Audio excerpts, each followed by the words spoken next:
दिल्ली की एक शांत सुबह भारत के सबसे मशहूर पैरानॉर्मल इन्वेस्टिगेटर गौरव तिवारी अपनी बालकनी में बैठे अखबार पढ़ रहे थे। आमतौर पर खबरें उनके लिए सिर्फ जानकारी होती थी, लेकिन आज एक हेडलाइन ने उनकी नजर पकड़ ली।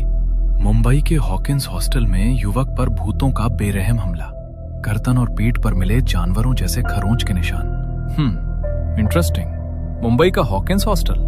गौरव ने तुरंत अपना फोन निकालकर हॉकिंस हॉस्टल का फोन नंबर इंटरनेट से निकाला और डायल किया। हेलो, मैं गौरव तिवारी। क्या मेरी बात हॉस्टल के वार्डन के साथ हो सकती है? गौरव ने फोन पर बात करके उसने बैग पैक की और बिना वक्त गवाए उसने अगली ही फ्लाइट पकड़ी और शाम होते होते वो मुंबई की उस हॉस्टल में पहुंचे। हॉस्टल के गलियारे में अंधेरा था।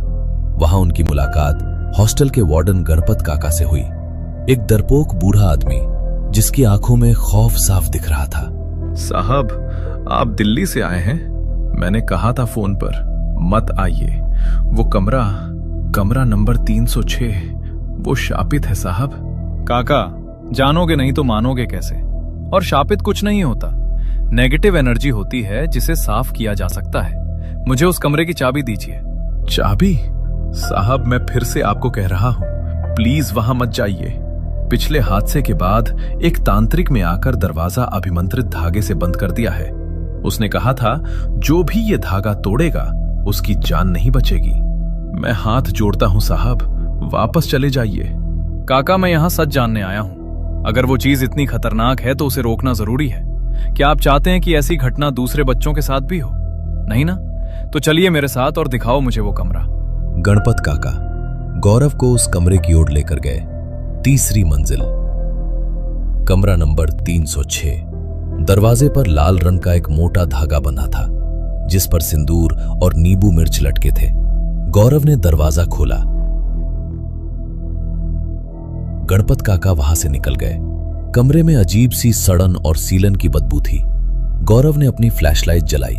कमरा बिखरा पड़ा था, टूटी हुई कुर्सी, फटी हुई किताबें।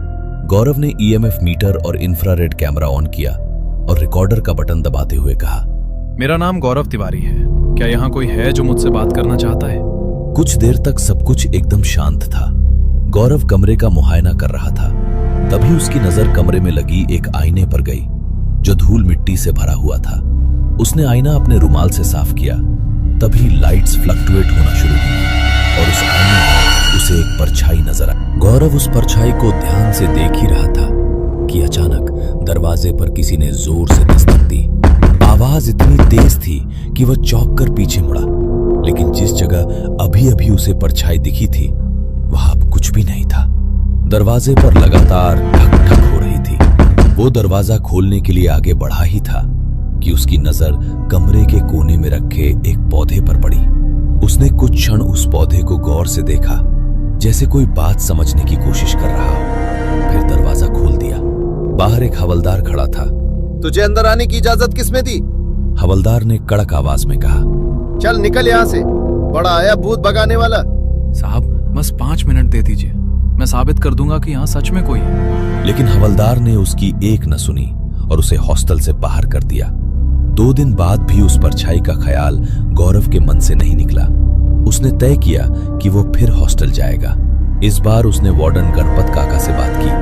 काका, प्लीज इतना बताइए कि इस कमरे में जो घटना हुई है, क्या ऐसा पहले भी कभी हुआ है या ये पहली बार है? गणपत काका ने सिर हिलाते हुए कहा, नहीं बेटा, पहली बार ही हुआ है। मैं यहाँ 20 साल से काम कर रहा हूँ, लेकिन इतने सालों में ऐसा हादसा कभी नहीं देखा।